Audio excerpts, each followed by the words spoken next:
Hello mga ka-aw-aw! Nandito kami ngayon sa La Virginia Resort. Dito lang to sa may mataas na kahoy sa may Batangas. 7th birthday kasi nga nila Moira at Neo. Halika, bibihin natin.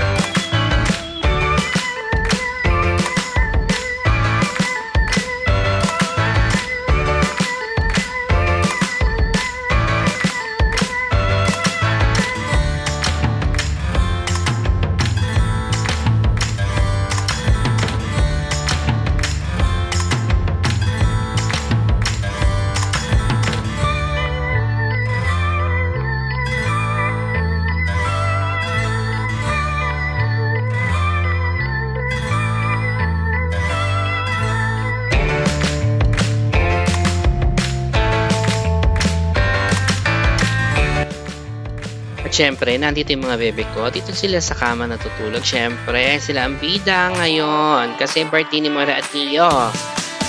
Tapos, ayaw din magpatalbog ng mga kapatid ko at pamangkin. There she goes!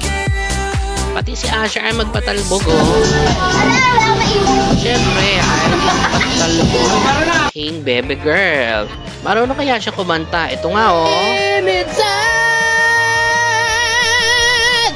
Ano bang talent naman ni Neo? Ang talent po niya ay kumain na hindi ngumukuya. Kaya ayan, nabilaukan, muntik na mategi bells. Char! Ayan na po yung castle ng ng La Virginia. Tapos ayan, kitang-kita from La Virginia yung yung Taal. Oh my gosh, ang ganda po. Ang ganda po. Oh my gosh. Dito tayo, hindi doon sa entrance din. Dito sa isang... hindi yun yung entrance talaga, pero kitang-kita mo. Ito yung nakita ko sa sa vlog. Ito na. Sa vlog. Your destination is on the right. Yeah, so ito po ang La Virginia Resort. Mayroong mga eagle. Nakita niyo po. So, dito bali yung main entrance. Mag-park lang kayo dyan. Then, pumasok kayo doon sa kanilang reception para isettle yung balance nyo kung meron man. Ito na nga. Pasok tayo ha. Grabe, super late na talaga kami. Ang check-in pala is 2 PM ha. Alas 3 na yata to. Alas 4 na kami check-in. Ayan, eto sa loob ng tawag dito, reception. Accommodating naman yung mga staff. Tapos may mga pictures sila ng mga accommodations nila. Tapos yung mapa. Eto nga, mas maganda medyo alam nyo na yung itsura ng mapa kasi baka magkaligaw-ligaw kayo kasi talaga malaki yung property, no? So, after namin doon, nagbayad naman kami ang environmental fee, 20 pesos per head. So, meron palang welcome drinks doon sa may reception, ha? So, dito kami pinadadaan kasi medyo malayo pala yung At least for me, ha? Honest lang tayo. Kasi sanay ako sa Kapatagan. Ito kasi medyo talaga pabundok siya pala talaga. Bali, third choice namin itong resort na to. Yung una kasing resort, magulong kausap. Yung pangalawa, puno na. Tapos, dito pet friendly pa rin naman siya. 150 pesos per pet ang bayad dito. Bali, animal dogs. So, 900 sila lahat. Which is okay na. Yung video car rentals, 1,000 pesos lang. Make sure lang na magpa-reserve na kayo kasi nagkakaubusan pala ng video ka dito. Tapos, eto nga yung amin, si Bebeng House. Good for 14 packs. 8,000 pesos only. 2 room na siya. 5 bunk beds. Aircon lahat. May ref. Wala nga lang kitchen utensils kung sakali magluluto kayo. At magre-renta kayo ng kalan kung wala kayong dalang kalan. 700 naman yun. Pero pwede kayo magdala ng mga electrical appliances. 150 per gamit.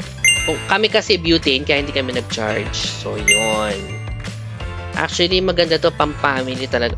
Pang-family talaga to, no? So, yan. Dala din namin itong mga paraphernalias ng mga doggies namin para hindi kami makasirat at hindi na naman. So, si Moira kasi sanay umihi doon eh. So, yan. Ito ang aming bed. Actually, itong bed, sabi good for 2 to. Yung isang room. Pero sa tingin ko parang hindi good for 3 nga to eh. Tapos, eto, sa labas, yung kanyang parang, actually, dalawang room yung aming ni-rent. Isa to sa amin, sa group namin. Tapos, dun sa kapatid ni Alan. Kasi nga, hindi na kasya dito. 5 sila. Tapos kami nasa 14. Good for 4. Saktong 14 kami sila. Doon sila sa may hotel. Which is, itutour namin kayo mamaya. Okay? Mura lang din doon. Tapos, ito sa gilid. Paglabas mo nung pinto na yun, gate na yun, ito tsura. Tapos, ito na nga. Si Ibuti na natin ang resort. Tingnan natin kung maganda nga ba. Sobrang pataas. Ito naman si Lalen. So, itong si Lalen, choice din namin yan. Kaya lang, pinakita ko sa kapatid ko, parang hindi nila masyado type. So, yun. So, akyat na tayo dito sa unang pool na pinakamalapit sa amin. Although malapit, maghakbang-hakbang ka pa rin. No? So, talagang medyo, to. So, yan. Naghahanap ako ng matcha-showeran dito. Wala palang showeran. Ayan o. Ito yata yung isa sa mga magagandang view. Pool na may view. Bago kayo pumasok, syempre mag-shower muna kayo doon. Marami namang shower sa labas eh. Public naman yon. So, napansin ko, biglang dami ng tao kasi Sunday na to, morning. Nung gabi, mga so, hindi ganitong karami yung tao. Ngayon, halos puno na rin yung parking. Lalim? Ilan na dyan? 5? So, Sunday na kami nakaligo. Hindi kami nakaligo nung Saturday kasi sobrang busy talaga kasi super toxic namin sa prep nung birthday celebration. Actually, maganda dito. Kita yung yung Bulkantaan. Ang ganda magpa-picture dito. Meron din. Nakagusto ko dito kasi yung pag nag-side ka, babalik ka dun sa umpisa. Tingnan mo. Saka nakakita na ganyang slide. Charot lang ha, baka maniwala ka.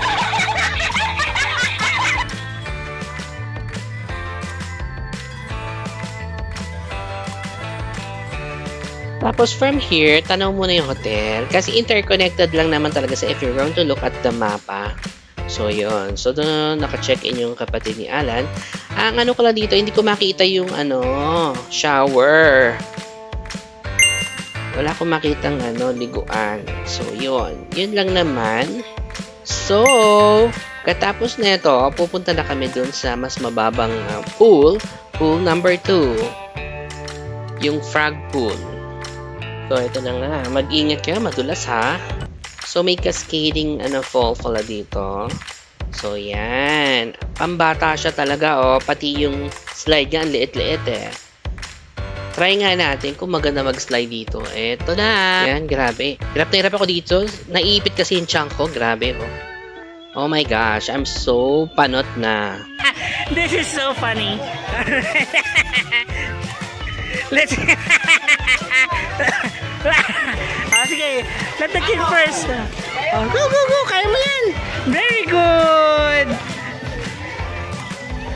Sige nga. Oh. 1, 2. Oh.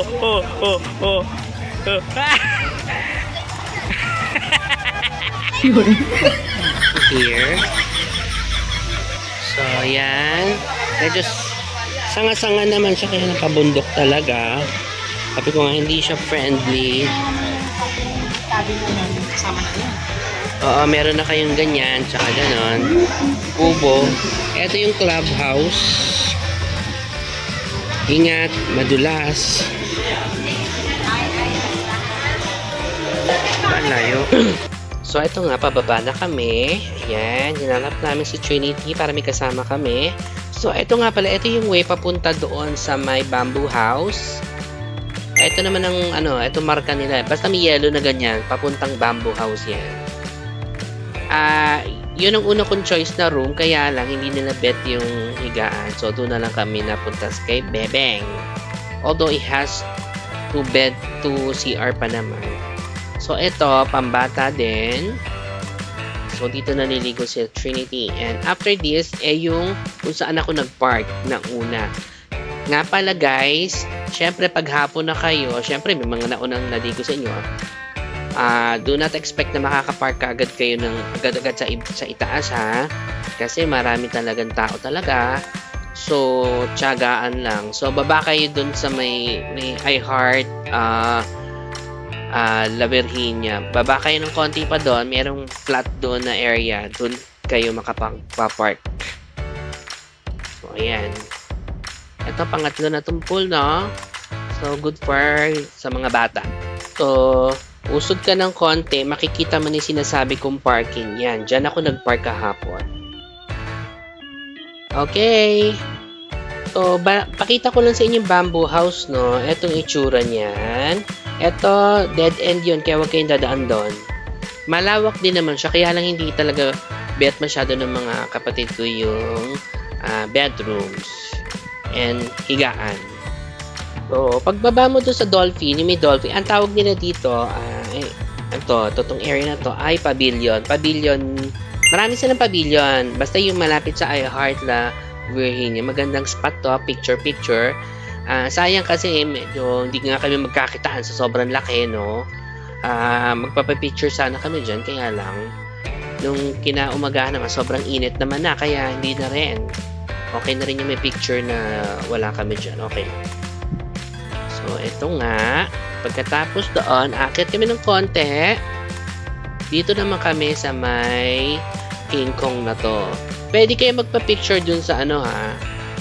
Wag lang OA sa dami, baka naman kasi mabali yung kamay ni King Kong. So, campsite ang tawag nila dito. So, ang daming monkey.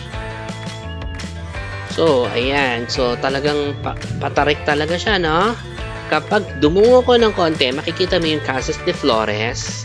Eto, accommodation din siya. Tapos, doon sa mas mababang pool, yun yung pinaka, pang ilan na ba ito? 1, 2, 3, 4. Ito yung Casas de Flores. Pagbaba mo, may pool na naman. Actually, okay naman yung ganito, maraming pool. Ibig sabihin, hindi ka concentrated lang sa isang pool, no? So, na-divert, na-scatter yung mga tao. So, hindi lahat nando sa isang pool lang. Ito, hindi mo naman talaga kailangan pumunta sa lahat. Pero, since nando ka na, hindi puntahan mo na lang din. Pakita ko lang kung gano'n siya ka-slopey. So, ganyan, no? Nandun yung kaninang mga King Kong. Kanta muna ako ng wag muna tayong umuwi. Ay, flat. Gong na yan. Anyways, so yun. Bababa na tayo. So, eto yung mga Aita. May pa-welcome sila. Ang taas na ito ha, in fairness. So, actually, ito yung pinakamababang pool yata. Tama ba ako? If I'm not. So, dito naman guys, makikita nyo. Usually, mga dito yung mga taga-Casas de Flores, diba? Nandito yung mahabang ano, ang tawag dyan, slide. So, hindi namin na-try yan. Kasi nga, scary. So, wag na lang. So, yan. Nga pala, yung mga pet, pwede naman sa labas-labas. Pero, dun sa swimming pool premise, bawal sila, ha? Okay? Which is fine naman. Kasi mainit din naman kasi. Tsaka, mapapagod sila maglalakad. Kawawa naman. So, yun. Yan. May mini slide. So, yun lang yung tinry nila. Okay naman. Ang ganda ng waterfall. So, yun. Sinama na namin si training. Kawawa. Wala namang kasama. So, let's go! Nga pala, kung gusto nyo mag-check-in dito ng day tour, so yung malamang ito yung makukuha nyo. PDP, actually marami namang, yun na, syempre ayoko naman ganyan kasi nga, ang gamit mo, no? Pero kung day tour lang talaga, pwede naman ganyan. So, palabas na kami. Ang laki nito, no? In fairness, maayos yung makinis. In fairness, mas makinis pa sa akin. Yun. So, ito, paglabas mo, ito yung tinatawag na ng row house. Grabe, di ba? Oh my gosh, it's super tarik. Basta yun, super slopey niya. Actually, parang dead end na yun kasi hindi pa develop yun eh. So, pag akyat mo, ayan, akyat na ulit kami. Grabe. Kailangan mo talaga ng energy at kailangan medyo malakas ang hita at binti mo kasi nakakapagod maglalakad. So, ito nga, may buwaya. Marami silang ganito, no? Sa area na to, at this point, at papanik sana kami, kaya lang nakita namin yung mga kapatid ko at yung pamangkin ko. So, nag-picture-picture na rin kami. Di talaga kayo magkakitaan. Kung may dala kayong bata, nako, make sure lang may kasama siya, baka mawala. Or, mas maganda kung alam niya kung saan siya pupunta in case na mahiwalay at ako maligaw. Wawa naman. So, yan. So, babalik kami dito sa pool na to. Dito kami naligo ng matagal-tagal. So, yun doon nag-check-in sila. Joy sa hotel. So, let's rate their room. So, ang tawag sa room nila ay Taal View Room. Dalawa yan eh. Isang no view, isang may Taal View.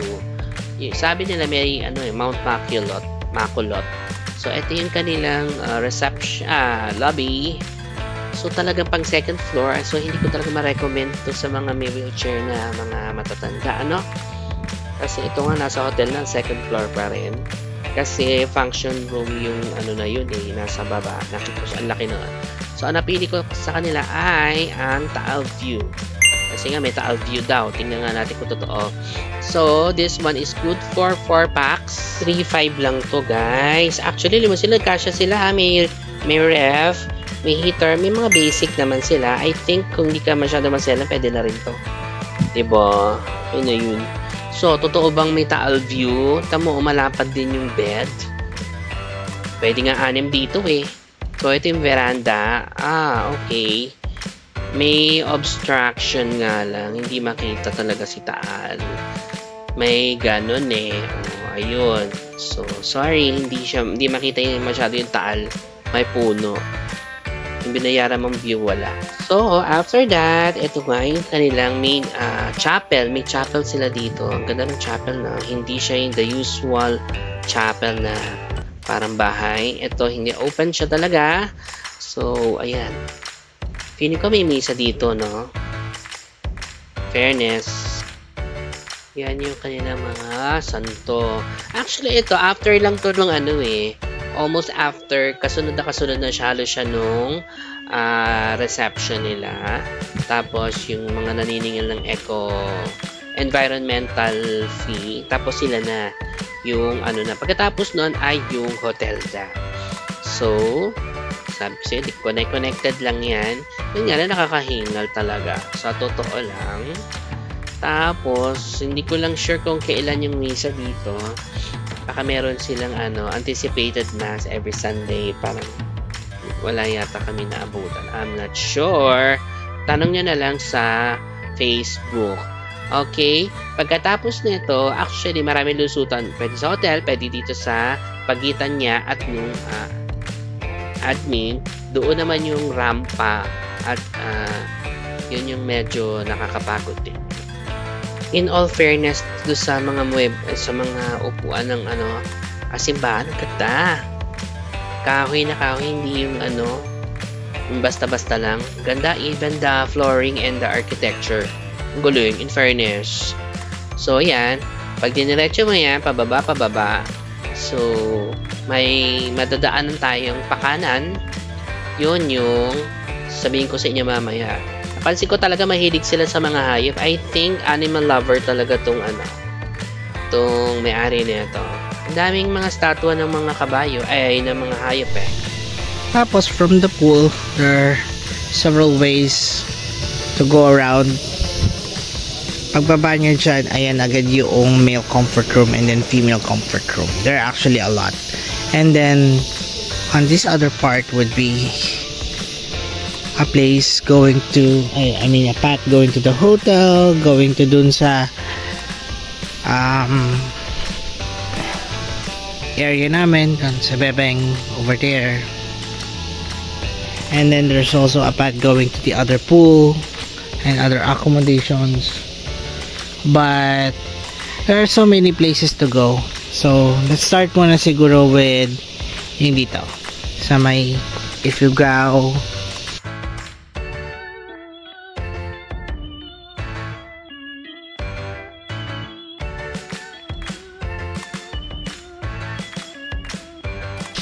Ifugao. You can see two natives carrying yung deer. Meron silang dogs that they use for pangangaso. And then over here would be other huts. There's a pathway going from that side to this side. You can see here. Oh, look, it's just like Brachiosaurus. Ang ganda ng view.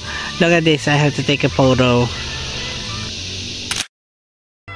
This is going here, and then like it says, meron mga accommodation na parang Ifugao. One here, one there. So many of them.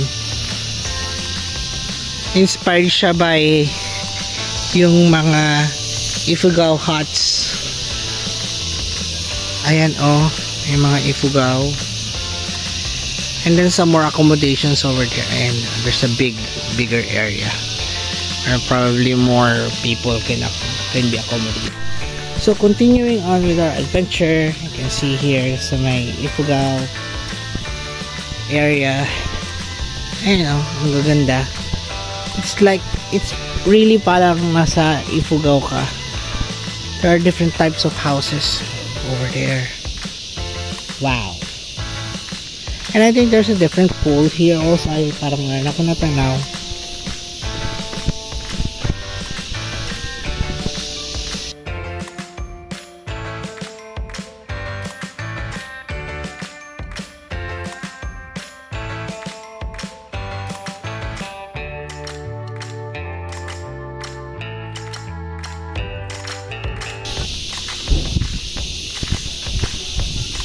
So it says here Cabana Pool. Cabana. So there are also different accommodations here. And then this pool has a mini cascading waterfall. And then yeah. Tapos saka oddly shaped siya. Hindi siya kamukha ng ibang pools na ano. Regular lang yung shape. Nice. I don't know what's on the other side, pero let's go see.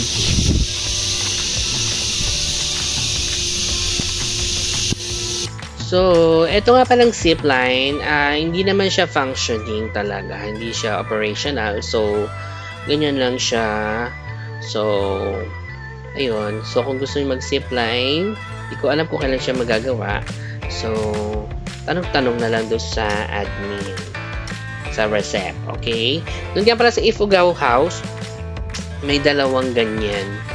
Dalawang igorot bago ka umakyat sa Ifugao Houses. Alright, so I think this is Laberhinia. Sabi kasi, oh, this is Laberhinia. Sana meron sila yung nakasulat, yung sa yung how and who Laberhinia is. Pero ayan siya. Mukha siyang diwata for me. Ganda. And then look at that view. Ayun si Mama Mary. There. Pero ang super layo na. And there are dinosaurs here again. More pa yung mga kwan. Yung mga structures. And on this side, you can see there's a really large structure of a Buddha or a Buddha. And then here, Singapore Merlions. Woo! At tapos may accommodation sa ilalim.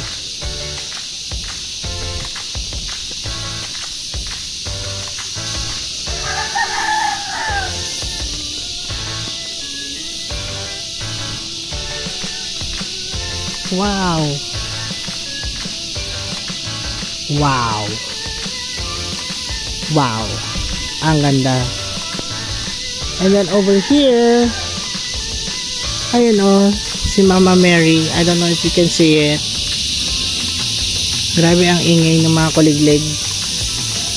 There's another pool here pero hindi siya nagagamit. Sayang naman.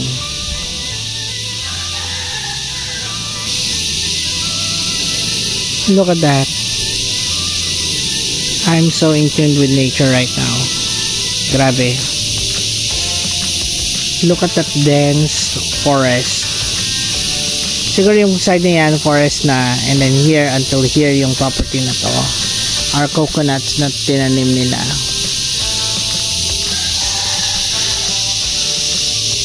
In the map ano pa yung property na yun, kasama pa yun, yung Mama Mary. Baka doon nakatira yung may-ari.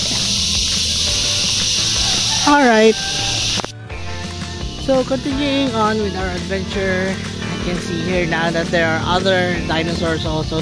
So, it seems like this is a Ceratosaurus because it has a horn on it, but there are only 2 fingers. So, probably that's how they depicted dinosaurs in the past.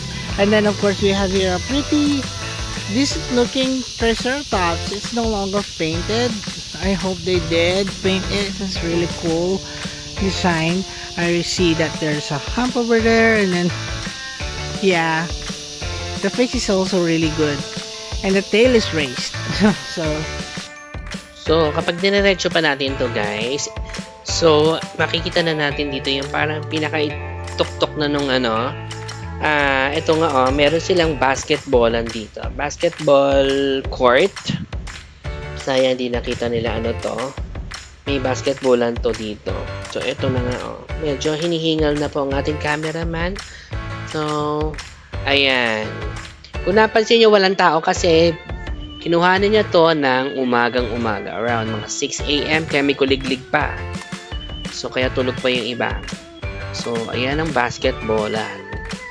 And kung napansin nyo rin, maraming may mga hayop, no? Tapos ito pa nga, meron silang St. Francis, yung patron ng mga animal. I think they are really animal lovers and a devout Catholic, I have to say.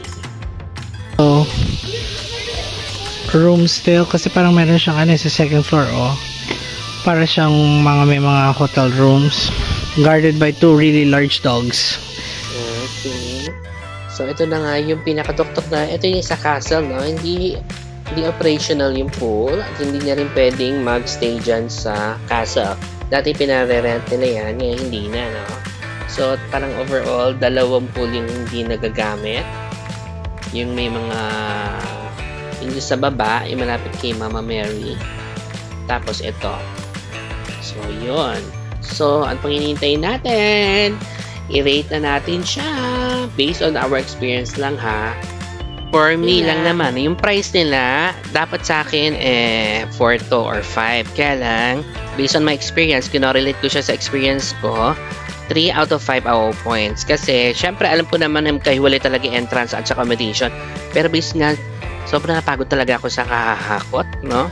Parang inisip ko, worth it ba? Parang pagod ako sobra.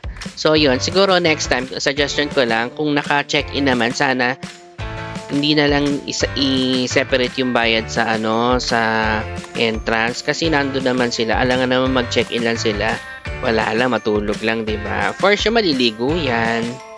So, for me lang naman. Tsaka, ang layo ng ibang pool, Na-compare ko lang naman sa ibang resort na walang entrance. Yung sa sa hotel room na binook namin, with Taal View daw. Di ba nakita niyo naman, slightly obstructed. Wala ka lang makitang vulkan. Yun lang, slightly disappointing siya. Up next, yung accommodation. Just to be fair, 4 out of 5 AO points siya. Kasi, hindi naman kami maselan, sa totoo lang. No? Ang kailangan namin, makatulog kami na malulhati, walang mga surot, or lahat gumagana, yung flash, yung heater kung meron man, tsaka aircon ay gumagana. So lahat naman gumagana. Kaya 4 out of 5 siya for me. Although yung ibang kasi medyo luma na. But it's okay, hindi naman siya ganun ka grabe ang magiging effect sa rating nila. Very good naman yung mga accommodation for me. At saka ang lalaki ng bed. To be fair.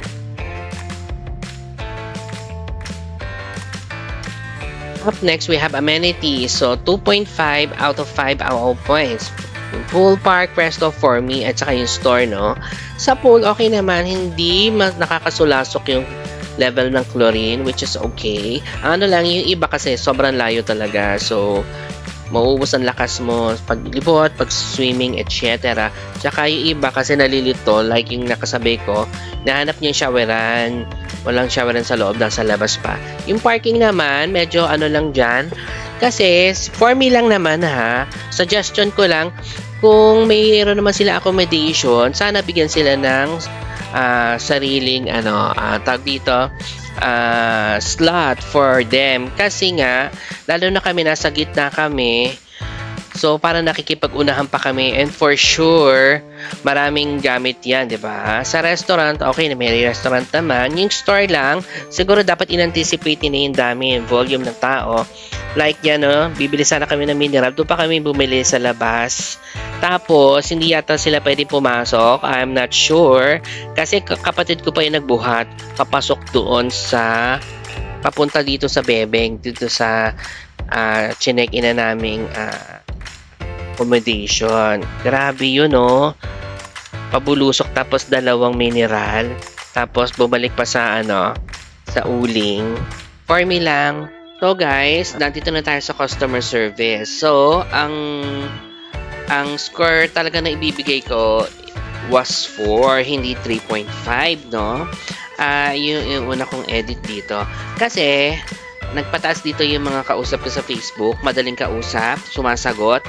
Kapag sumagot sila, talagang voice message talaga para mas mabilis mong maintindihan yung sinasabi niya at gusto mong makuhang sagot, no? Tapos, kahit yung nandun na mismo kami sa recep, they are okay, maano naman sila, maayos umestima sa mga customer, sa mga client. Yun, for me, that's fine. Kasi importante din naman kasi talaga yung makitungo sa ating mga clients, no? Ang nagpababa ng konti dito, yung mga tao sa grounds, yung mga lalaki doon. Kasi ganito yun, connected pa rin to doon sa mineral. So, bumili na ng mineral yung kapatid ko sa labas. So, 2 bit-bit niya. Tapos, nung medyo nandun pa, lakad na siya sa way ng mga lalaking, I'm not sure kung, feeling ko, tao naman nila yun. Nagsipulasan daw. Hindi man lang siya tinulungan. Alam mo yun? Pangit, hindi maganda. So, yun. Sana maano sila. Maturuan ng courtesy. Alam yung courtesy, di ba? Kasi para din naman sa business nila yun eh. Kung maraming client, edi mas maraming papasok, di ba? So, yun lang naman. Sana magkaroon talaga ng training ba? Ganun. Kasi alam naman nilang palusong yung mga daanan papunta sa mga rooms. Ang average rating natin ay 3.25 out of 5 AOA points. O, di ba? Pwede na rin. Mataas na to, no? So, siguro yung mga recommendation, nasa inyo naman kung i-take nyo, naging naman tayo, careful tayo sa pagbibitaw ng mga salita. Hindi naman tayo nagmumura, no? Like yung ibang vloggers. So, naging honest naman tayo in a more humane way. So, kung nasa inyo naman kung papakinggan nyo or hindi. Pero, yun, based on my experience. Tapos, buti talaga mababait yung mga tao nyo dyan. Isa sila sa mga hatak pataas nung rating. Tapos, siguro yung accommodation, I think okay naman sila. Maybe the location or the experience lang namin, hindi nag-swak dun sa na-expect namin, no? Tapos, ano pa ba? So, kung tatanungin nyo kung recommended ba to, highly recommended ba? Recommended ko siya sa mga malalakas pa talaga yung resistensya at mga bintit, mga wala pang high blood. Kasi kung talagang balak na lang ikutin ng buong I think makahingalin sila. At ako kasi talaga, Wednesday na ako nakarecover sa sakit ng binti at ang tawag dito, hita. Ang sakit talaga. So, kala ko nga lalagdatin ako. Anyways, yun lang. Bye!